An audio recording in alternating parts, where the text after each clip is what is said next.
வேதாகமத்தில் உள்ள யோசேப்பு, தானியேல், சாலமோன் மற்றும் அபிகாயில் ஆகியோரின் விசேஷித்த ஞானம் குறித்தும், இந்த விசேஷித்த ஞானத்தை நாம் எப்படி பெற்றுக்கொள்வது என்பதை பற்றியும் மற்றும் கர்த்தரின் ஞானம் நம்முடைய வாழ்வில் எப்படி செயல்படும் என்பதை பற்றியும் விரிவாக எழுதப்பட்டுள்ளது.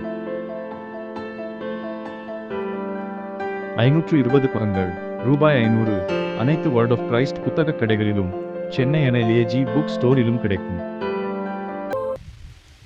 23 வருஷத்துக்கு முன்னாடி, 23 வருஷம் இருக்கும், சகோதரர் மோகன் சீலாசஸ் அவங்க ஒரு சிடி என் கையில் கொடுத்தாங்க, ஒரு வீடியோ சிடி. இதை பாருங்க பிரதர்னு கொடுத்தாரு. அதில் பார்த்தீங்கன்னா அது ஒரு கதை, நிஜமாக நடந்ததான். அதை படமாக எடுத்துருக்குறாங்க. அதை பார்க்க சொல்லி கொடுத்துருந்தார். ஒரு விதவை, அந்த விதவிக்கு ஒரு 5-6 வயசு பையன். அவன் ட்ராமாவில் நடிக்கணும், அவங்க ஸ்கூல் ட்ராமாவில், கிறிஸ்மஸ் ட்ராமாவில் நடிக்கணும். அவனுக்கு ஒரு ஃப்ளூட் வேணும். அவங்க அம்மாட்ட வந்து கேட்குறான், அம்மா எனக்கு ஃப்ளூட் வேணுமான்னு கேட்குறான். அந்த தாய் சொல்கிறாங்க, நான் அப்புறம் வாங்கி தரேன்பான்றாங்க. அப்புறமா வாங்கி தரேன், இந்த அம்மாட்ட கையில் காசு இல்லை, அப்புறமா வாங்கி தரேன்பான்றாங்க. இவன் தினமும் போய் கேட்குறான், தினமும் ரிஹர்சல் போகிறான். இந்த ட்ராமா ரிஹர்சல் முடிச்சு வந்தேனே, அம்மா எனக்கு ஃப்ளூட் வேணுமான்னு கேட்குறான். இந்த அம்மா அப்புறம் சொல்லிட்டு ஒரு நிலை வந்து நினச்சி, இவன் தவிர்க்க முடியாமல் ஆன உடனே, நீ ப்ரே பண்ணுறா, ஜீசஸ் தருவார்றான்ட்டாங்க. ஏன்னா வேறு வழி இல்லாமல் என்ன பண்ணு, நீ ப்ரே பண்ணு, ஜீசஸ் தருவாருன்ட்டாங்க. இந்த அம்மா வேலை பண்ணிகிட்டு இருக்கு, கிச்சனில் வேலை பார்த்துட்டு எதுக்கோ இன்னும் அந்த பையனை ஆளை காணோம் அப்படின்னு போய் பார்த்தா ரூமில் முழங்கால் போட்டு ஜெபம் பண்ணிக்கிட்டு இருக்கிறான். இந்த அம்மா மறந்துடுச்சு, இந்த ஜீசஸ்டே கேளுன்னு சொன்னதை இந்த அம்மா மறந்துடுச்சு. இவன் இப்போ போய் ஜெபம் பண்ணிக்கிட்டு இருக்கேன் மத்தியான நேரத்தில்னு போய், என்னடா தம்பி ஜெபம் பண்ணுறேன்னா, நீங்கள் தானே சொன்னீங்க ஜீசஸ்ட்டை ஃப்ளூட்டு கேட்க சொல்லி ஃப்ளூட்டு கேட்டுக்கிட்டு இருக்கேன்றான். இந்த அம்மாவுக்கு ஒரு மாதிரி ஆயிடுச்சு, என்னடா அது உண்மையாகவே இவன் ஜெபிக்க ஆரம்பிச்சிட்டானேன்ட்டு. அப்புறம் 2 நாள் கழித்து கேட்குறான், 2-3 நாள் கழிச்சு, அம்மா நான் டெய்லி ஜெபம் பண்ணுறேன், காலையில் ஜெபம் பண்ணுறேன், மத்தியானம் ஜெபம் பண்ணுறேன், சாயங்காலம் ஜெபம் பண்ணுறேன், ஃப்ளூட்டே கிடைக்கலையேம்மா, என்னம்மா ஜீசஸ் தரவே இல்லைன்னு. உடனே இந்த அம்மா என்ன பண்ணுது, ஜீசஸ்க்கு ஒரு லெட்டர் எழுதி போடுறான்னு, ஜீசஸ்க்கு ஒரு லெட்டர் எழுதி போடுறான்னு. உடனே இவன் என்ன பண்ணிட்டான், டு ஜீசஸ் கிரைஸ்ட் ஹெவன் அப்படின்னு போட்டான். ஏசு கிறிஸ்து பரலோகம் அப்படின்னு போட்டுட்டு உள்ளுக்குள்ளே, இயேசுவே இந்த நாடகத்தில் நடிக்கிறேன், எனக்கு ஒரு ஃப்ளூட்டு வேணும்னு எழுதி போஸ்ட் பண்ணிட்டான். அடுத்த நாள் அந்த போஸ்ட்மேன் வரும்போதெல்லாம் இவன் ஓடி போய் நிற்கிறான் வாசலில். போஸ்ட்மேனுக்கு ஒன்றும் புரியல, இந்த பையனுக்கு போஸ்ட் இருக்கான்னு கேட்குறான். போஸ்ட்மேன் இல்லைன்ட்டு போயிட்டார். தினமும் வந்து கேட்குறான், போஸ்ட் இருக்கான்னு கேட்குறான். இந்த போஸ்ட்மேனுக்கு ஒரு மாதிரி ஆயிடுச்சு, என்ன இவன் போஸ்ட் வருதான்னு கேட்குறான் அந்த சின்ன பையன் அப்படின்ட்டு ஓடியாந்து கேட்குறான்ட்டு. அப்புறம் பார்த்தீங்கன்னா அந்த போஸ்ட் எல்லாம் பின்கோடு வைஸ் பிரிக்கிறாங்க, ஷார்ட் அவுட் பண்ணுறாங்க. அப்போ இவன் போடுறான் 18, 19, 20, 21 அப்படி போட்டு வரும்போது திடீர்னு ஒரு லெட்டர் வருது, ஏசு கிறிஸ்து பரலோகம்னு வருது. ஏசு கிறிஸ்து பரலோகம்னு வருதுன்னு எல்லாரும் போஸ்ட்மேனை கூப்பிட்றான். எல்லா போஸ்ட்மேன் வந்து சிரிக்கிறாங்க, எல்லாம் சிரிச்சுட்டு போயிடுறாங்க. இவன் அதை குப்பத்தொட்டில் போடலான்னு போனவன் பார்க்குறான், சுற்றி. ஏன்னா அந்த பையனை, அந்த 5-6 வயசு பையன் முகம் அந்த போஸ்ட்மேன் பார்வையில் வருது. வந்தோடனே என்ன பண்ணுறான், யாருக்கு தெரியாமல் அந்த போஸ்ட் பிரித்து பார்க்குறான். பிரித்து பார்த்தா அந்த மாதிரி நாடகத்தில் நடிக்கிறேன், கிறிஸ்மஸ் நாடகத்தில், இயேசுவே எனக்கு ஒரு ஃப்ளூட்டு தாங்க, எங்கள் அம்மா சொன்னாங்க உங்களுக்கு லெட்டர் சொல்லி எனக்கு ஒரு ஃப்ளூட்டு வேணும்னு. இவன் கிழிச்சு போடலான்னு நினைக்கிறான், இவன் மனசு கேட்கல அந்த போஸ்ட்மேனுக்கு. ஏன்னா அப்படியே போய் பார்க்குறான். போனால் அந்த பையன் அங்கேயே நிற்கிறான், வரல. உடனே நின்று கேட்குறான், என்ன வரலையான்றான். நீங்கள் தான் இல்லைன்னு வைங்க, நான் டெய்லி வந்து கேட்குறேன், லெட்டர் இல்லைன்றீங்க அப்படின்னு நின்றுட்டான். உடனே இந்த போஸ்ட்மேனுக்கு மனசு ரொம்ப உடஞ்சி போய் என்ன பண்ணுறான், இவன் ஒரு ஃப்ளூட்டு வாங்குறான். இந்த போஸ்ட்மேன் போய் ஒரு ஃப்ளூட்டு வாங்கி கிஃப்ட் ரேப்பர் போடுறான். போட்டுட்டு ஃப்ரம் ஜீசஸ் ஹெவன் அப்படின்னு போட்டு 2ன்னு போட்டு அந்த பையன் அட்ரஸை போட்டுட்டு எடுத்துகிட்டு போகிறான். அந்த பையன் வரல. இந்த போஸ்ட்மேன் வந்து பெல் அடிக்கிறான், சைக்கிள் பெல் அடித்து கூப்பிட்றான், உனக்கு போஸ்ட் வந்திருக்குன்றான். இல்லை சும்மா சொல்கிறீங்க, இல்லை உனக்கு போஸ்ட் வந்திருக்கு. எடுத்த உடனே ஓடியாந்து வாங்குறான் அந்த பையன். வாங்கிட்டு ஒரே சந்தோஷம், அவன் உள்ளே ஓடுறான். ஓடி போய் அவங்க அம்மாட்ட, அம்மா எனக்கு ஜீசஸ் ஃப்ரூட் அனுப்பிச்சாருன்றான். இதை நின்று அந்த போஸ்ட்மேன் பார்க்குறான். தூரம் நின்று இந்த மகன் அவங்க அம்மாட்ட கொடுக்கறதும் அவங்க அம்மா அவனை கட்டி பிடிச்சி அழுகிறதையும் பார்க்குறான். இந்த போஸ்ட்மேன் கண்ணிலேருந்து கண்ணீராக வருது. அந்த பிள்ளைய கர்த்தருக்கு பயப்படுகிற பயத்தில் வளர்க்குறது. நான் சொன்னேன் நேற்று, யாருமே அதை பற்றி நீங்கள் கேட்கல. நீதிமொழிகள் 1:7 நீதிமொழிகள் 9:10 சங்கீதம் 111:10 கர்த்தருக்கு பயப்படுதலே ஞானத்தின் ஆரம்பம்னு சொன்னேன். அதை பற்றி நான் விளக்கவே இல்லை, யாரும் நீங்கள் கேட்கவும் இல்லை. இதுதான் நம்ம கையில் எதுவுமே கிடையாது, எல்லாமே கர்த்தர் கரத்தில் இருக்குன்றது தான் கர்த்தருக்கு பயப்படுகிற பயம். ஆமே, நடுகிறனால் ஒன்றுமில்லை, நீர் பாய்ச்சினாலும் ஒன்றுமில்லை, விளைய செய்கிற தேவனாலே எல்லாம் ஆகும். 1 கொரிந்தியர் 3:7 பவுல் சொல்கிறார்ல, அதுதான் ஞானம். என் திறமை நான் செஞ்சிருவேன்ல, என் பலமோ என் பராக்கிரமோ ஒன்றும் கிடையாது, உம்முடைய ஆவியினால் உம்முடைய கிருபியினால் தான் எல்லாம் ஆகும், என்னிடத்துல ஒன்றும் கிடையாது ஐயான்றதான் சொல்கிறார் இல்லையா அவரு. இதுதான் விவேகம், ஞானம்ன்றது. புத்தின்றது தான். தெளிந்த புத்தி வேணும், தெளிந்த சிந்தை வேணும் நமக்கு. அதுக்கு நீங்கள் பைபிளை படிச்சுக்கிட்டே இருந்தீங்கன்னா போதும். பைபிளை படிக்க படிக்க படிக்க உங்களுக்குள்ள ஞானம் இறங்கிக்கிட்டே இருக்கும், கர்த்தருடைய ஞானம். சங்கீதம் 72:6 படிங்க பார்ப்போம். சங்கீதம் 72:6. இந்த ஞானம் எப்படி வருதுன்னு கர்த்தர் தருகிறார். அது எப்படி தருகிறார்? சங்கீதம் 72:6. புல்லறுப்புண்ட வெளியின் மேல் பெய்யும் மழையைப் போலவும் பூமியை நனைக்கும் தூறலைப் போலவும் இறங்குவார். பாருங்க, புல்லறுப்புண்ட வெளியின் மேல் பெய்யும் மழையை போல. மழை விழுகிறது வலிக்குமா யாருக்காவது? மழை பிடிக்காதவங்க யாராவது இருக்கீங்களா? மழையை பிடிக்காதவங்க. அப்படி போல மழையை போலவும் பூமியை நினைக்கும் தூறலை போலவும் இருப்பார். அப்படி பனித்துளி விழுகிற மாதிரி, மலைத்தூறல் விழுகிற மாதிரி இந்த ஞானத்தின் அபிஷேகம் இந்த வார்த்தைக்குள்ளே இருக்குது. பரிசுத்த ஆவியின் அபிஷேகம் நிறைந்த வார்த்தை, ஞானத்தின் அபிஷேகம் நிறைந்த இந்த வார்த்தையை நீங்கள் படிக்கும் பொழுது உங்களுக்குள்ள அப்படியே ஞானம் இறங்கும். ஆமென். உபாகம் 32:2 படிங்க. உபாகமும் 32:2 மழையானது இளம் பயிரின் மேல் பொழிவது போல, மழையானது இளம் பயிரின் மேல் பொழிவது போல என் உபதேசம் பொழியும், என் உபதேசம் பொழியும். பனித்துளிகள் புல்லின் மேல் இறங்குவது போல, பனித்துளிகள் புல்லின் மேல் இறங்குவது போல என் வசனம் இறங்கும், என் வசனம் இறங்கும். ஆமென். நீங்க அந்த சங்கீதம் 72 பார்த்தீங்கன்னா சாலமோனை பற்றிய சங்கீதம். அது யாரை பற்றி? அந்த கடைசி வசனம், சங்கீதம் அந்த 72 கடைசி வசனம் படிச்சு பார்த்தீங்கன்னா ஈசாயின் குமாரனுடைய தாவீதின் விண்ணப்பம் இத்தோடு முடிந்தது. அப்போ யார் எழுதுனது? இது தாவீது எழுதுனது. யாரை பற்றி எழுதுனது? சாலமோனை பற்றிய அபிஷேகத்தை பற்றி எழுதுனது.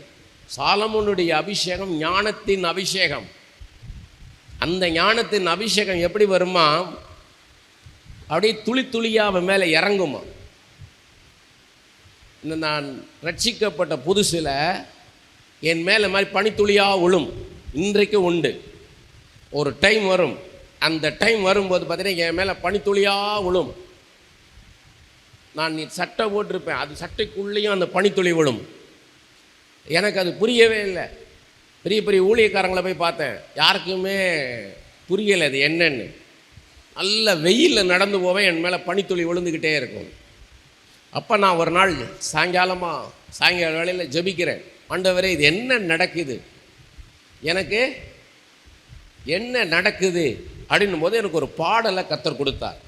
ஒரு பாடலை ஆண்டவர் கொடுத்தார்.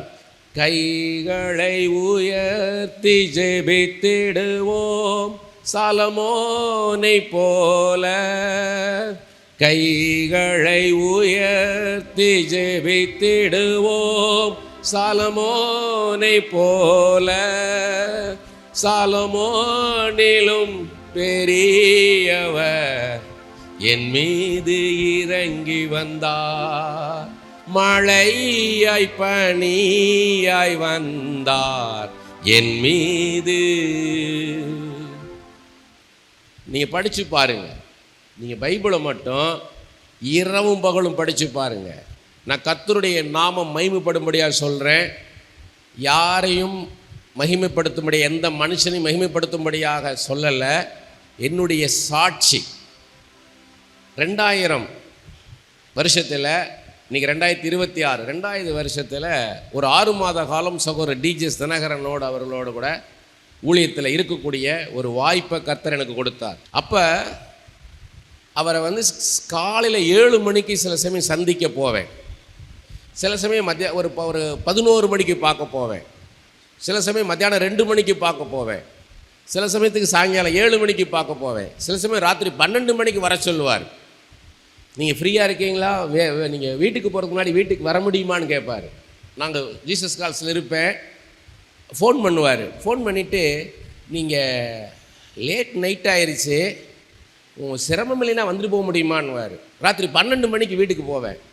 எப்போ போனாலும் இந்த வெளியில் இந்த கார் நிற்கிற இடத்துல ஒரு சேர் போட்டு, இந்த மாதிரி ஒரு ஃபேன் மட்டும் இருக்கும், ஒரு சேர் போட்டு உட்காந்து பைபிள் படிச்சுக்கிட்டே இருப்பார்.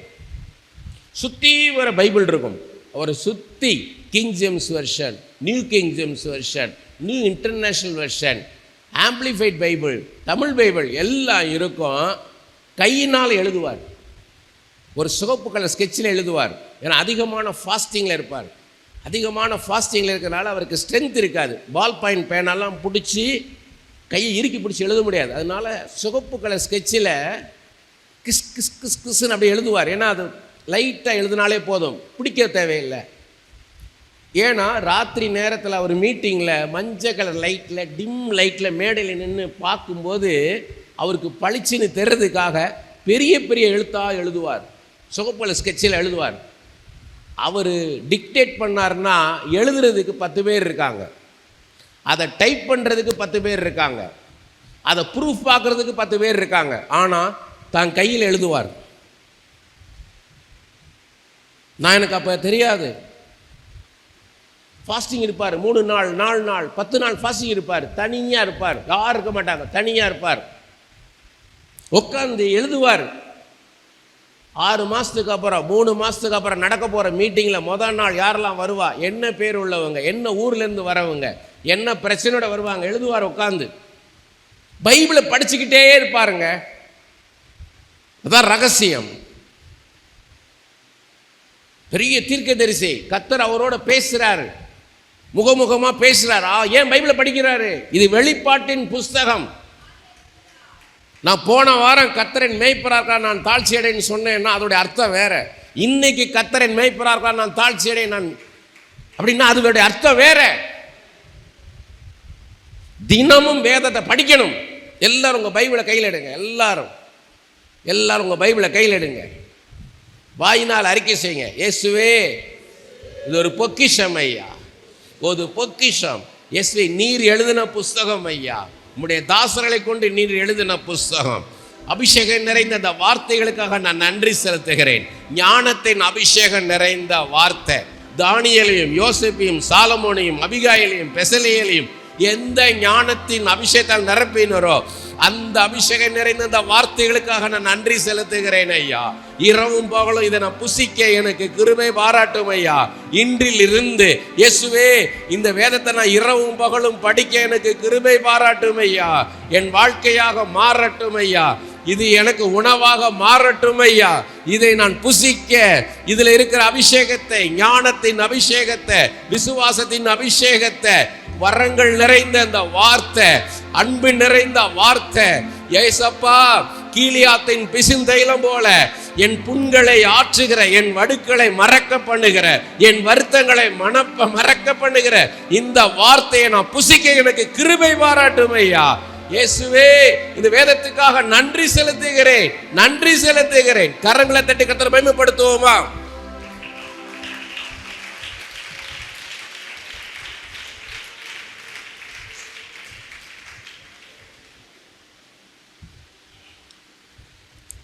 ஒரு திருமணம் செய்கிறீங்கன்னா ரொம்ப முக்கியம். அது விளையாட்டு இல்லை. ஏன் ரொம்ப முக்கியம்? உங்கள் பிள்ளைகளுக்கு திருமணம் செய்ய போகிறீங்கன்னா ஒரு செருப்பு சரியாக வரலைன்னு என்ன பண்ணலாம்? நீங்கள் ஒரு செருப்பு வாங்கிட்டு வந்தீங்க கடையிலேருந்து, ஒரு செருப்பு உங்களுக்கு கடிக்குது, சரியாக வரல அப்படின்னா என்ன பண்ணலாம்? அந்த செருப்பை தூக்கி போட்டுடலாம். ஒரு சட்டை வாங்கிட்டு வந்துட்டீங்க, அந்த சட்டை உங்களுக்கு சரியாக வரல, என்ன பண்ணலாம்? அந்த சட்டையை தூக்கி போட்டுடலாம். ஆனால் திருமணம் பண்ணிட்டா தூக்கி போட முடியாது. அதனால் ரொம்ப கவனமாக இருக்கணும். பிள்ளைகளை படிக்க அனுப்பும்போதும் பிள்ளைகளோடு உட்காந்து பிள்ளைகளுக்கு என்ன ஆர்வமாக இருக்கோ, பிள்ளைகள் எதை ஈடுபாட்டோடு படிப்பாங்களோ அந்த படிப்புக்கு அனுப்பணும். அவன் போகிறான் அதுக்கு அவன் போகிறான்றக்க அனுப்பக்கூடாது. என்ன பண்ணக்கூடாது? அனுப்பக்கூடாது. அதே மாதிரி இன்றைக்கி காலையில் கர்த்தர் பேசுனது, நான் அதை பேசிவிட்டு நான் அதுக்கப்புறம் திரும்ப உள்ளுக்குள்ளே போகிறேன். நான் இன்றைக்கி காலையில் உங்களோட பேசுறதுக்கு ஆண்டவர் கொடுத்தது நீதிமொழிகள் 6 அதிகாரம் முதல் 5 வசனங்கள். நீதிமொழிகள் 6 அதிகாரம் முதல் 5 வசனங்கள். என் மகனே, நீ உன் சிநேகிதனுக்காக பிணைப்பட்டு அந்நியனுக்கு கையடித்து கொடுத்தாயானால் நீ உன் வாய் மொழிகளினால் சிக்குண்டாய், உன் வாயின் வார்த்தைகளால் பிடிப்பட்டாய். இப்பொழுது என் மகனே, உன் சிநேகிதனுடைய கையில் நீ அகப்பட்டு கொண்டபடியால் நீ உன்னை தப்புவித்துக் கொள்ள ஒன்று செய். உன் கண்ணுக்கு நித்திரையையும் உன் கண்ணிமைக்கு தூக்கமும் வரவிடாமல் உன் சிநேகிதனிடத்தில் போய் உன்னை தாழ்த்தி அவனை வருத்தி வேண்டிக்கொள். வெளிமான் வேட்டைக்காரன் கைக்கும் குருவி வேடன் கைக்கும் தப்புவது போல நீ உன்னை தப்புவித்துக் கொள். ஆமேன். யாருக்கும் சியூரிட்டி போடக்கூடாது. உத்தரவாதம்ன்றோம் இல்லையா, அது மாதிரி மற்றவங்களுக்காக என்ன பண்ணக்கூடாது? அவங்க கடன் வாங்குவாங்க, முன்கூட்டியே இவ்வளோ தொகை வாங்குவாங்க, மாதம் இவ்வளோ தொகையை கட்டிடுறேன், இந்த நாளைக்குள்ளே இந்த தொகையை கட்டிடுறேன், இத்தனை லட்சத்தைன்னு. அதுக்கு யாராவது ஒருத்தர் சியூரிட்டி போடணும், உத்தரவாதம் பண்ணணும். அவர் கட்டலைன்னா நான் கட்டுறேன் அப்படின்னு கையெழுத்து போடணும். அப்படி கையெழுத்து போடக்கூடாது. சியூரிட்டியில் ஒரு நாளும் கையெழுத்து போடக்கூடாது. அதான் அதில் சொல்கிறாரு, நீ என்ன பண்ணாத, யாருக்கும் உத்தரவாதம் பண்ணாத. அப்படி பண்ணேன்னா காலில் விழுந்தாவது அப்பா நீ விட்டுருப்பான்னு சொல்லிட்டு என்ன பண்ணிரு வந்துருன்னு சொல்கிறார். மாட்டிக்கொள்ளக்கூடாது. எல்லாம் நான் அனுபவித்தேன். நான் இப்போ தூர்தர்ஷனில் கேமராமேனாக இருந்தேன், சென்ட்ரல் கவர்மெண்ட்டில். ஒரு ஃப்ரெண்டு வீட்டில் தங்கியிருந்தோம் கொஞ்ச நாள். அவர் என்ன பண்ணிட்டாருன்னா, அவர் ஃப்ரெண்டு ஒருத்தருக்கு சியூரிட்டி போடுன்ட்டார். நான் போட்டு விட்டேன், அவர் கட்டலை. கடைசி என்ன ஆயிடுச்சுன்னா என் சம்பளத்தை கட் பண்ண வந்துட்டானுங்க. நம்ம யாருக்கு என்ன பண்ணக்கூடாது? உத்தரவாதம் பண்ணக்கூடாது. அதே நீதிமொழிகள் 17 அதிகாரம் 18வது வசனம் பாருங்க. நீதிமொழிகள் 17 அதிகாரம் 18வது வசனம். புத்தியீனன் தன் சிநேகிதனுக்கு முன்பாக கையெடுத்து கொடுத்து பிணைப்படுகிறான். சிநேகிதனுக்காக கூட பண்ணாதன்றது இந்த வசனம் என்ன சொல்லுது? என் சிநேகிதன்னு சொல்லி கூட என்ன பண்ணாத, சியூரிட்டியில் கையெழுத்து போடாதன்னு. நீதிமொழிகள் 22 அதிகாரம் 26, 27 வசனங்கள். கையடித்து உடன்பட்டு கடனுக்காக பிணைப்படுகிறவர்களில் ஒருவன் ஆகாதே. செலுத்த உனக்கு ஒன்றுமில்லாதிருந்தால் நீ படுத்திருக்கும் படுக்கையையும் அவன் எடுத்துக்கொள்ள வேண்டியதாகுமே. பாருங்க, நீ படுத்திருக்க படுக்கையும் எடுத்துட்டு போயிடுவான். நீ படுத்து நிம்மதியாக இருக்க முடியாது, நிம்மதியாக இருக்க முடியாது. இயேசுனாலே என்ன அர்த்தம்? இயேசு அப்படின்னு என்ன அர்த்தம்? விடுதலை. விடுதலை, விடுவிக்கிறவர், தப்புவிக்கிறவர். விடுதலையோடு இருக்கணும். நம்ம ஆவியில் விடுதலையோடு இருக்கணும். நீதிமொழிகள் 11 அதிகாரம் 15வது வசனம். நீதிமொழிகள் 11 அதிகாரம் 15வது வசனம். அந்நியனுக்காக பிணைப்படுகிறவன் வெகு பாடுபடுவான், பிணைப்படுவதை வெறுப்பவன் சுகமாயிருப்பான். வெகு பாடுபடுவான். நீங்கள் யாருக்கு என்ன பண்ணக்கூடாது? நிறைய பேர் என்ன பண்ணுவாங்க, அப்பா நான் உக்ரைனுக்காக நான் உத்தரவாதம் பண்ணுகிறேன் அப்பான்னுவாங்க. அப்படின்னு என்ன அர்த்தம்? அப்படின்னு என்ன அர்த்தம்? உக்ரைனுக்காக நான் உத்தரவாதம் பண்ணுகிறேன் அப்படின்னு போய் நிற்பாங்க. அப்பா நான் உக்ரைனுக்காக உத்தரவாதம் பண்ணுறாண்டவரே, பிறப்பின் வாசலில் நிற்கிறாண்டவரேன்னுவாங்க. அப்படின்னு என்ன அர்த்தம்? அப்படின்னு என்ன அர்த்தம்? ரஷ்ய இராணுவம் உக்ரைன் மேலே என்ன பண்ணுது? சுட வராங்க. அப்போ நீங்கள் உத்தரவாதம் பண்ணி நீங்கள் போய் நின்று என்னையும் சுட்டுட்டு அப்புறம் அவங்கள சுடுன்னு போய் நிற்கிறது. ஜெலன்ஸ்கிக்கு முன்னாடி என்ன பண்ணுறது? நீங்கள் போய் நின்று என்னையும் சுட்டுட்டு அப்புறம் ஜெலன்ஸ்கியை சுடுன்னு போய் நிற்கிறது. அதான் உத்தரவாதம். உத்தரவாதம் பண்ணுறீங்களா? இஷ்டத்துக்கு சொல்லக்கூடாது, புரிஞ்சுக்கிட்ட ஜெபம் பண்ணணும். அந்த ஊழியக்காரர் ஜெபம் பண்ணுறார், இந்த ஊழியக்காரர் உத்தரவாதம் பண்ணுறேன்னு ஜெபம் பண்ணுறான்றா நானும் உத்தரவாதம் சொல்லக்கூடாது. உத்தரவாதம்னா என்னன்றதை புரிந்து கொண்டு தெளிந்த புத்தியோடு ஜெபம் பண்ணணும். போய் நின்று என்ன பண்ணணும், இஷ்டம் போல ஜெபம் பண்ணக்கூடாது. அப்படியே நம்ம வாய்க்கு வந்ததெல்லாம் ஜெபம் பண்ணக்கூடாது. ஆண்டவரே நான் மணிப்பூருக்காக உத்தரவாதம் பண்ணுகிறேன், ஆண்டவரே இஸ்ரவேல் ஜனங்களுக்காக உத்தரவாதம் பண்ணுறேன்னு என்ன அர்த்தம்? உங்களை சுட்டுட்டு தான் அப்புறம் பெஞ்சமின் நேத்தன்யாவை சுடணும். புரியுதா? இப்போ நடுவில் போய் நிற்கிறது, 2 இராணுவத்துக்கு நடுவில் நின்று என்னையும் சுட்டுட்டு அப்புறம் உங்களை சுடுன்னு போய் நிற்கிறது. அப்படி நிற்பீங்களா? நிற்பீங்களா? இப்போ தான் யோசிக்கிறாங்க எல்லாரும். இனிமே எல்லாம் வலது சொல்லுங்கள், ஆண்டவரே நான் என்ன வார்த்தையை சொல்லி ஜெபிக்கிறேன்றதை யோசித்து ஜெபம் பண்ண. ஆண்டவரே ஒவ்வொரு வார்த்தையும் யோசித்து பார்த்து அர்த்தம் தெரிந்து தெளிந்த சிந்தையோடு நான் ஜெபிப்பேன். ஆண்டவரே இஷ்டம் போல நான் ஜெபிக்க மாட்டேன். ஆண்டவரே இயேசுவே கிருபை பாராட்டும், இரக்கம் பாராட்டும். ஆமென். இந்த மாதிரி என்ன பண்ணக்கூடாது, யாரையும் இமிட்டேட் பண்ணக்கூடாது, யாரையும் இமிட்டேட் பண்ணக்கூடாது, காப்பி அடிக்கக்கூடாது. அந்த ஊழியக்காரர் அப்படி ஜெபிக்கிறான்றதுக்காக அவர் மாதிரி ஜெபிக்கிறது, இவர் பாடுற மாதிரி அப்படி பாடணும்னு பாடக்கூடாது. நீங்களாக இருந்து உங்கள் பரம தகப்பன்ட்ட எப்படி பேசுவீங்களோ அப்படி பேசணும். இப்போ என் மகா இருக்கா, என் மகாட்ட என் மதிப்பிற்குரிய என் மரியாதைக்குரிய இம்மட்டும் எனக்கு சாப்பாடு போட்ட தகப்பனார் அவர்களே அப்படின்னு நான் எப்படி இருக்கோம்? எனக்கு நல்லா தானே இருந்தா என் மகா எப்படி பேசுவா? அப்பா எனக்கு சாப்பாடு வேணும், அப்பா என்னை கூட்டு போங்க, ஹோட்டலுக்கு கூட்டு போங்க, அப்படியே பேசுவா? இல்லையா? நீ அப்படியே பேசுவீங்க. என்ன அப்படியே, my dear father, I want to go to hotel, I want to take some different food, can you take me to the hotel? அப்படியே கேட்பா? நம்ம ஜீசஸ் அப்படி தான் பண்ணுறோம், ட்ராமா பண்ணுறோம். ஜீசஸ் என்ன பண்ணுறான், போய் என்ன பண்ணுறான், ட்ராமா பண்ணுறோம். அவர் என்ன பண்ணுவார், என் பிள்ளை நல்லா தானே இருந்துச்சு, என் பிள்ளை நல்லா தான் இருந்துச்சு, திடீர்னு நாடக தமிழில் இது என்ன பண்ணிக்கிட்டு இருக்குது, பேசிக்கிட்டு இருக்குது. ஆண்டவரே கர்த்தாவே இந்த அருமையான மதிய வேலைக்காக நன்றி செலுத்துகிறேன். பாட்டுப்போ நல்லா தானே இருந்தான் என் பிள்ளை, இயேசுவே அப்படின்னு சொன்னால் எப்படி இருக்கும் இல்லையா?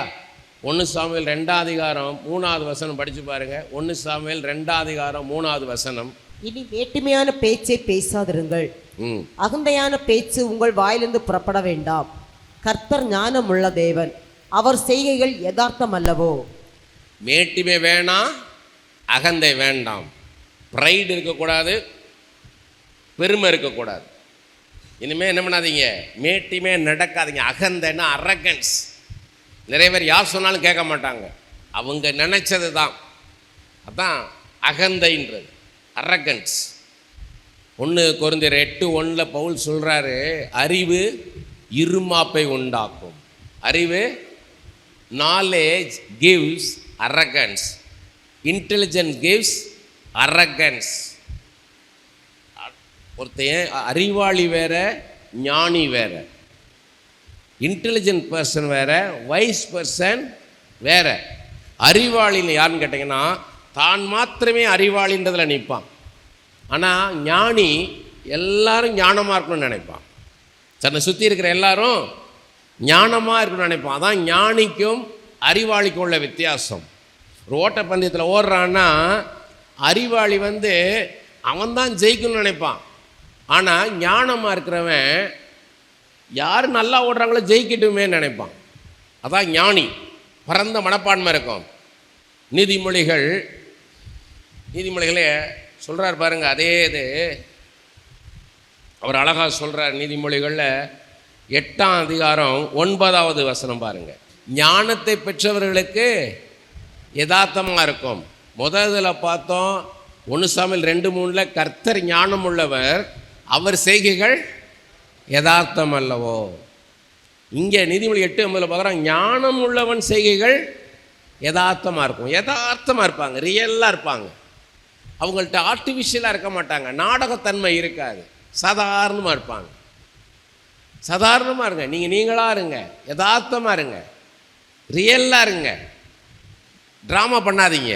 ஒரு நாள் என்ன பண்ணாதீங்க, ட்ராமா பண்ணாதீங்க. நம்ம வந்து பார்த்தீங்கன்னா நிறைய பேர் நினைக்கிறாங்கன்னா நம்ம எமோஷன்ஸ், நம்ம வந்து ஹியூமன் பீயிங்ஸ், நமக்குன்னு ஒரு எமோஷன்ஸ் இருக்குது, உணர்ச்சிகள் இருக்குது. ஆனால் அதே நேரத்தில் ஆத்மாவில் உணர்ச்சி வசப்படுறது வேற, ஆவியில் கழிகூறுறது வேற.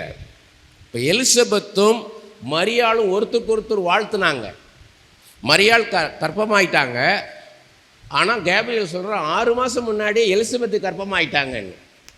அப்போ எலிசபெத்தை பார்க்க மரியாள் போகும்போது ஒருத்தருக்கு ஒருத்தர் வாழ்த்தும் போது அவங்க ஆவியிலே களி கூர்ந்தார்கள். ஜாய் இன் த ஸ்பிரிட், இருதயத்தில் சந்தோஷமாக இருக்கிறது வேற, சும்மா உணர்ச்சி வசப்பட்டு அப்பா அப்பான்றது வேற. அவர் என்ன பண்ணுவார், ஐயோ மகளே நல்லா தானே இருந்த.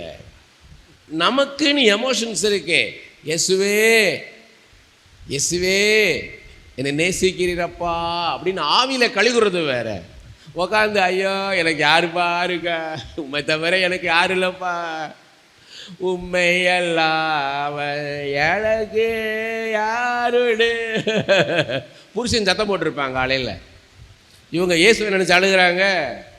காலையில் சத்தம் போட்ட புருஷனை நினச்சி அழுகிறது. உண்மையெல்லாம் எனக்கு உள்ள நான் பிச்சைக்காரி அப்பா, நீ பிச்சைக்காரியா வச்சிருக்காரு உன்னை ஆண்டவர். இயேசு உன் கூட இருக்கிறாரு. இவங்க 2 கூடு கொடுத்துருப்பாங்க புருஷனுக்கு. முந்தின நாள் ராத்திரி புருஷன் என்ன பண்ணிப்பாங்க, ராத்திரி 12 மணிக்கு எழுப்பி உன்னை போய் கல்யாணம் பண்ணேன் பாரியா, அந்த கோவாலுக்கு அந்த இன்ஜினியரை கல்யாணம் பண்ணியிருக்கலாம். எங்கள் அப்பா சொன்னார், அந்த கோவாலுக்கு இன்ஜினியரை கல்யாணம், உன்னை போய் கல்யாணம் பண்ணேன் பாரு, போய் மீன் பிடிக்கிற போறிய, உன்னை போய் கல்யாணம் பண்ணேன் பாருன்னு படுத்திருப்பாங்க. அது யார் பாப்பா? அதை சொல்ல மாட்டாங்க. பாஸ்டர் ஜோமனுக்கு எங்கள் புருஷன் ரொம்ப சத்தம் போடுறாருன்னுவாங்க. சென்னையில் ஒரு பெரிய பாஸ்டர், நான் அப்படி உட்காந்துருக்கிறேன், அவர்கிட்ட ஒரு அம்மா பேசுது. இந்த பக்கம் லேடிஸாக நிற்கிறாங்க, ஒரு ஜென்ஸாக நிற்கிறாங்க. ஒரு அம்மா சொல்லுது, இவரோட வாழவே முடியாது பாஸ்டர், இவர் அப்படி பண்ணுறார் இப்படி பண்ணுறார், ஆஃபீஸில் வேலையை முடிச்சு இங்கே வந்து ஃபைல் பிறந்துட்டு வீட்டில் வேலை பார்க்குறாரு, வீட்டை பார்க்கவே மாட்டேங்கிறாரு, பிள்ளையை பார்க்க மாட்டேங்க, என்னை பார்க்க மாட்டேங்கிறாரு அப்படின்னு. உடனே அந்த பாஸ்டரில், ஆண்டவரே இவருக்கு விடுதலை தாரும் ஐயா. விடுதலைன்னு என்ன? கணவன் மணி பிரித்து போகணும்னு ஜெபம் பண்ணுறாரு. கொஞ்ச நேரம் கழித்து இந்த ஜென்ஸ் சைடு ஒருத்தர் வந்தார். வந்தோடனே என்ன ஜெபம் பண்ணணும்னு கேட்குறாரு. எனக்கு ஒன்றும் தேவையில்லைன்றாரு. ஒன்றும் தேவையில்லையாண்ணா? ஒரு பிரச்சனையில் இல்லை பாஸ்டர், நல்லா இருக்கேன், நல்ல மனைவி, நல்ல பிள்ளைகள், நல்ல குடும்பம், நல்லா இருக்கேன்றார். ஒரே ஆச்சரியம், இப்படி ஒரு மனுஷனான். அப்போ இவர் உங்கள் மனைவி யாருன்னா அந்த இருக்காங்களன்றார். அந்த அம்மாவை கூட்டி, என்னம்மா நீ சொல்கிற அவர் மேலே இவ்வளோ பிரச்சனை சொல்கிற, இவர் சொல்கிறார் நல்லா இருக்கேன்றாருன்னு. அவர் சொல்கிறாரு, பாஸ்டர் ஒரு வீடுன்னா படிக்கட்டு இருக்குமா இருக்காதா? வீட்டுக்கு வீடு படிக்கட்டு இருக்கும், அது மாதிரி வீட்டுக்கு வீடு பிரச்சனை இருக்கும். இதுக்கெல்லாமா பெருசாக பேசுறது? அவள் தோசைக்கரண்டியில் எனக்கு சூடு போட்டதெல்லாம் அந்த முதுகில் இருக்குது, வேணா திறந்து காமிக்கிட்டான்னாரு. இந்த அம்மா என்ன பண்ணுமா, தோசைக்கரண்டியை வச்சு சூடு அப்படி தேயில வச்சு அப்படி சூடு போடுமா, அத்தனை காயம் இருக்குது. அப்போ நம்ம என்ன இருக்கும், கருத்து வேறுபாடு இருக்கும். நான் கல்யாணம் ஆகும்போது எனக்கு 23 வயசு, என் மனைவி வயசு 19 வயசு. நான் சினிமா பார்க்குறவன் இல்லை, சினிமா பண்ணுறவன், சினிமா எடுக்கிறவன். நான் கல்யாணம் ஆகிட்டு நான் கேட்குறேன் என் ஒய்ஃப்கிட்ட, அந்த சினிமாவான்றா, சினிமா பார்த்ததில்லைன்னு, சினிமாவே பார்த்தது இல்லையா? எப்படி இருக்கும் யோசிச்சு பாருங்க. இப்போ நல்லா யோசிச்சு பாருமா, ஏதாவது சினிமா பார்த்துருக்கியா? ஏதாவது எங்கேயாவது சினிமா தேட்டர்னா, தேட்டர்லாம் போனதே இல்லையா? கொஞ்சம் நேரம் கழிச்சு அவன் பார்த்துருக்கேன்னா சந்தோஷமா சொல்லுமா எங்கம்மா பார்த்தேன்னா, எங்கள் ஸ்கூல்லேருந்து ஒரு நாள் பிக்னிக் போனோம், அந்த பஸ்ஸில் ஓடிக்கிட்டு இருந்துச்சான். எனக்கு ஆண்டவரே என்னடா இப்படி மாட்டி விட்டார் ஆண்டவரேன்னு நினச்சேன். ஆனால் ஒரு நாள் கூட நீ சர்ச்சுக்கு வான்னு கூப்பிட்டது கிடையாது, நீ ஜெபம் பண்ணுன்னு சொன்னது கிடையாது, நீ பைபிள் படின்னு சொன்னது கிடையாது. இந்த பாக்கியராஜ், இந்த ரஜினிகாந்த், இந்த சிவாஜி, இந்த கமலஹாசன் வேண்டான்னு ஒரு நாளும் சொன்னதில்லை. நான் நாள் முழுக்க அவங்கள்ட்ட வேலை பார்த்துட்டு ராத்திரி 2 மணிக்கு வருவேன் ஷூட்டிங் முடித்து. சுட சுட எனக்கு தோசை சுட்டு கொடுத்து, சுட சுட எனக்கு சாம்பார் வச்சு கொடுத்து, எனக்கு சட்னி வச்சு கொடுத்து, நல்ல ஃபில்ட்ரு காஃபி போட்டு கொடுப்பா. நான் காலையில் 3 மணிக்கு கிளம்புவேன் ஷூட்டிங்க்கு, எனக்கு சாப்பாடு கொடுத்து அனுப்புவா. நான் ராத்திரி வந்தேன்னா என் துணியெல்லாம் துவைச்சி அயன் பண்ணி நீட்டாக இருக்கும். சினிமா பத்திரிக்கை அவ்வளோ பத்திரிக்கை வீட்டுக்கு வரும், ஒன்று கூட கிழிச்சு போட மாட்டா, எல்லாம் அடுக்கி வச்சுருப்பா, ஜோம் பண்ணிகிட்டே இருப்பா. நான் நினச்சிக்கிட்டே இந்த நாகர்கோயில் திருநெல்வேலினா ஜோம் பண்ணிகிட்டே இருக்கும், கிறிஸ்டின் அப்படி தான் இருக்குன்னு நினச்சிட்டேன். அவள் ஏன் ரட்சிப்புக்காக ஜோம் பண்ணா எனக்கே தெரியாது. 16 வருஷம் ஜோம் பண்ணான். கல்யாணம் ஆகும்போது 23 வயசு. கர்த்தருடைய பலிபீடத்திலிருந்து பேசுகிறேன், நான் பொய் பேசலை. நான் ரட்சிக்கப்பட்டது 39வது வயசில். 16 வருஷம் ஜெபம் பண்ணா. ஒரு நாள் கூட என்னைய இப்படி நீ செய்கிறது தப்பு ரைட்டு சொன்னதே கிடையாது. ஏசிட்ட பேசுவா. இன்னைக்கு நான் ஊழியத்துக்கு நிற்கிறேன்னா அது அவளுடைய ஜெபம்தான். எல்லா மனைவிமார்கள் கையை உயர்த்தி சொல்லுங்க, பெண்கள் எல்லாருமே கையை வைத்து சொல்லுங்க, இயேசுவே நான் ஜெபம் பண்ணுவேன் ஆண்டவரே, என் புருஷனோட நான் மோத மாட்டேன் ஆண்டவரே, என் புருஷனோட நான் மோத மாட்டேன், இயேசுவே உம்மிடத்தில் வந்தா போதும் ஐயா. வருத்தப்பட்டு பாரன்ஸுங்களை எல்லாரும் என்னிடத்தில் வாருங்கள், நான் உங்களுக்கு இளைப்பாறுதல் தருவேன்னு சொல்லியிருக்கிறீர். அப்பா உம்மால் கூடாத காரியம் ஒன்றும் இல்லைப்பா. இயேசுவே ஒரு செகண்டில் கண்ணிமைக்கும் நேரத்தில் என் புருஷனை நீர் மாற்ற முடியும், என் பிள்ளையை நீர் மாற்ற முடியும் ஐயா. கீழ்ப்படியாத என் பிள்ளையை கீழ்ப்படிய பண்ண முடியும். அவன் எதை சிந்திக்கணும் அதை சிந்திக்க வைக்க முடியும். அவன் எதை உணரணும் அதை உணர வைக்க உம்மால முடியும் ராஜா. இயேசுவே நீர் ஆண்டவர், நீர் கடவுள், நீர் தெய்வம் ஐயா, நீர் சர்வ வல்லமை உள்ள தெய்வம் ஐயா. வானத்தையும் பூமி உண்டாக்கின தேவனுக்கு என் புருஷனுக்குள்ள ஒரு மாற்றத்தை உண்டாக்குவது, என் பிள்ளைக்குள்ள ஒரு மாற்றத்தை உண்டாக்குவது லேசான காரியம் ஐயா. அவன் வேலைக்கு போறதும் போகாது உம்முடைய கரத்தில் இருக்கப்பா. இயேசுவே இயேசுவே உணர்வுள்ள இருதயத்தை என் பிள்ளைக்கு தாரும், என் புருஷனுக்கு தாரும் ஐயா. இயேசுவே இந்த ஞானத்தை எனக்கு நீர் கொடுத்ததற்காக நன்றி நன்றி. என் பலத்தினால் அல்ல, என் பராக்கிரமத்தினாலும் அல்ல, என் இயேசுவால கூடாத காரியம் ஒன்றுமில்லை, மனிதனால் கூடாத காரியம் என் தேவனால் எல்லாம் கூடும் ஐயா. இயேசுவே ஒன்றுமில்லாத எல்லாவற்றையும் உண்டாக்கின தேவனுக்கு, பரலோகத்துக்கும் பூலோகத்துக்கும் உள்ள தேவனுக்கு இது லேசான காரியம் ஐயா. இன்றிலிருந்து என் வாழ்க்கையில, என் குடும்பத்துல, என் புருஷனுக்குள்ள, என் பிள்ளைக்குள்ள ஒரு மாற்றம் உண்டாவதாக. இயேசுவின் நாமத்துல, இயேசுவின் நாமத்துல ஒரு மாற்றம் உண்டாவதாக. ஆமென். கரங்களை தட்டி கர்த்தரை மேம்படுத்துவோமா?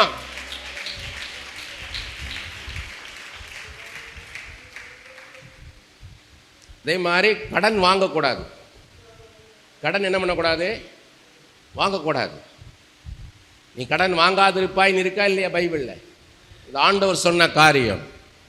ஏன் கடன் வாங்கக்கூடாதுன்றாரு? நீதிமொழிகள் 22ஆம் அதிகாரம் 7வது வசனம். நீதிமொழிகள் 22ஆம் அதிகாரம் 7வது வசனம். கடன் கொடுத்தவனுக்கு அடிமை. கடன் வாங்கினவன் கடன் கொடுத்தவனுக்கு அடிமை. ஒருத்தட்ட பணம் வாங்கிட்டீங்க, திருப்பி தருவேன்னு சொல்லி திருப்பி கொடுக்காத வரைய அவனுக்கு நீங்க அடிமையாக தான் இருப்பீங்க. உங்களுக்கு 5000 ரூபா இருக்கா, 3000 4000 செலவு பண்ணி பழகுங்க. 10,000 ரூபா இருக்கா, 7000 8000 வரைக்கும் செலவு பண்ணி பழகுங்க. 20,000 ரூபா இருக்கா, 16,000 ரூபா 17,000 ரூபாய்க்குள்ள செலவு பண்ணி பழகுங்க.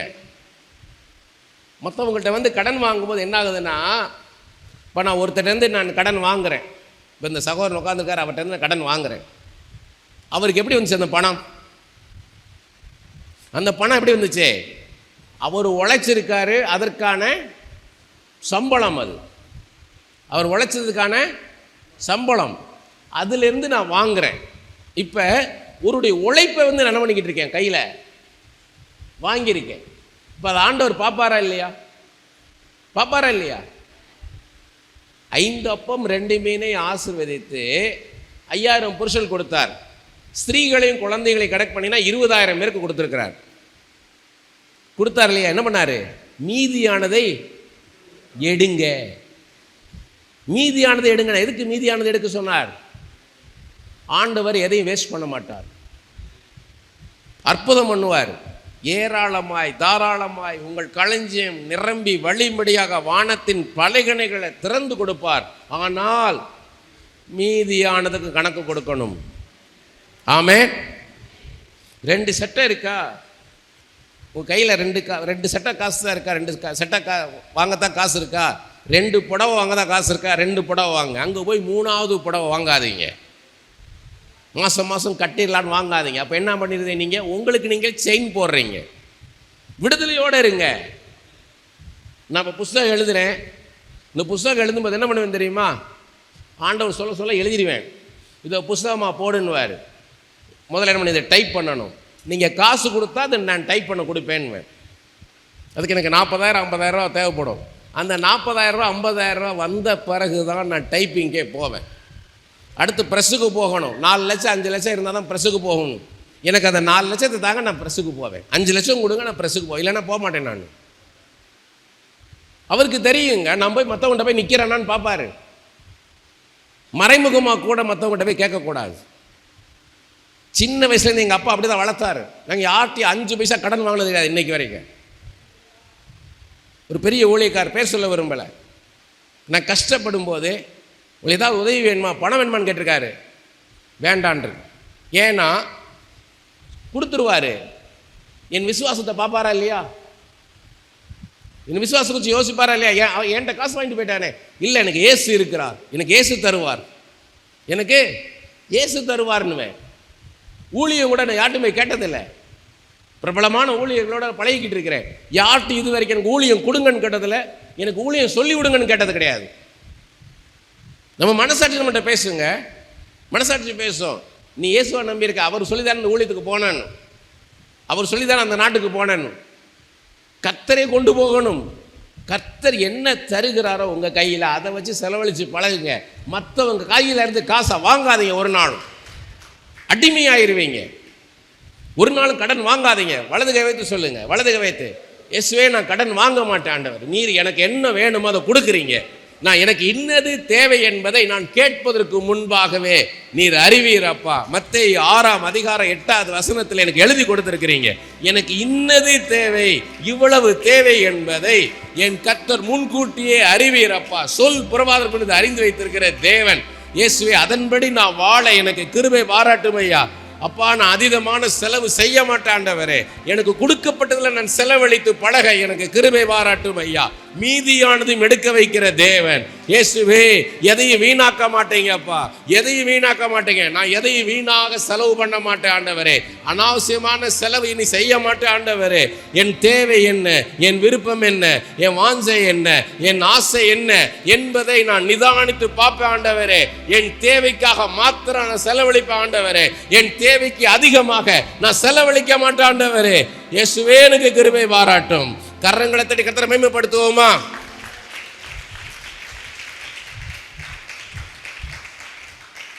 இந்த சூப்பர் மார்க்கெட் வந்துச்சு பாருங்க, இதுதான் பிரச்சனை. சூப்பர் மார்க்கெட்டில் போனோன்னா என்ன பண்ண வேண்டியது, ஒரு பேஸ்கெட் எடுத்துக்க வேண்டியது. ஒரு டூத் பேஸ்ட் எடுக்கிறதுக்கு என்ன பண்ண வேண்டியது, 2 இருக்குது, 2 எடுத்து போடுவோம். ப்ரஷ் ஏற்கனவே வீட்டில் இருக்கும், டூத் ப்ரஷ் ஒரு 4 ப்ரஷ் எடுத்து போடுவோம். அவன் என்ன பண்ணியிருப்பான், 3 வாங்கினா 1 இலவசம்னு போட்டிருப்பான். 3 வாங்கினா 1 இலவசம். இவங்களுக்கு 1 கூட தேவையில்லை, வீட்டில் இருக்கும். இந்த 3 வாங்கினா 1 இலவசம் தூக்கி போட்டுருவாங்க. ஒரு பெரிய வாளி வாங்கினா 1 மக்கு இலவசம் போட்டிருப்பான். உடனே அந்த மக்குக்காக அந்த வாளியை வாங்குறது. இதுதான் டெம்டேஷன். ஞானமாக நடக்கணும். இது தேவைதானா? இது வீட்டில் உடனே ஒரு செருப்பு இருக்கும், சரி, வெளியே போகிற செருப்பு, வீட்டுக்கு போகிற செருப்பு, ரைட்டு. இன்னொன்று வாங்குவோம், ரைட்டு. பார்த்து 4 செருப்பு வாங்கி வைக்கிறது, 5 செருப்பு வாங்கி வைக்க வேண்டியது. எதுக்கு? நீங்கள் கடையாக வைக்க போகிறீங்க, கடை எஸ்தர் செருப்பு கடைன்னு வைக்க போகிறீங்க. என் கர்த்தர் ஏராளமாக தருவார், தாராளமாக தருவார். உடனே ஏராளமாக தருவார், தாராளமாக தருவார். உன்ட்டு சொன்னாரா? உனக்கு சொன்னாரா? அவருக்கு சொல்கிறார் ஏராளமாக தாராளமாக தருவேன்னு. அந்த பிரசங்க மேடையில் நிற்கிறதுக்கு சொல்லியிருக்கிறார். உனக்கு சொன்னாரா? போக வேண்டியது. போனால் அப்படியே ட்ரெஸ் எடுக்க போனோன்னே இதில் ஒன்று போடுறா, அதில் ஒன்று போடுறா. பையன் வந்து, அப்பா இது வாங்கிக்கிறேன்ப்பா, வாங்கிக்கோடா. அப்பா இது வாங்கிக்கிறேன், வாங்கிக்கோடா. அப்பா நீ முட்டாளா? ஆமாடா. அறிவில்லை. அந்த பையன் முன்னாடி கேட்பா, ஏப்பா உனக்கு அறிவில்லை? நான் கேட்டேங்க 4 ட்ரெஸ் எடுத்து கொடுத்தேன், இப்போ அறிவில்லைன்னு நான் நின்னுவீங்க. உங்கள் பிள்ளை அப்படி கேட்டாலும் எப்படி இருக்கும்? எப்படி இருக்கும்? ஜாக்கிரதையாக இருக்கணும்.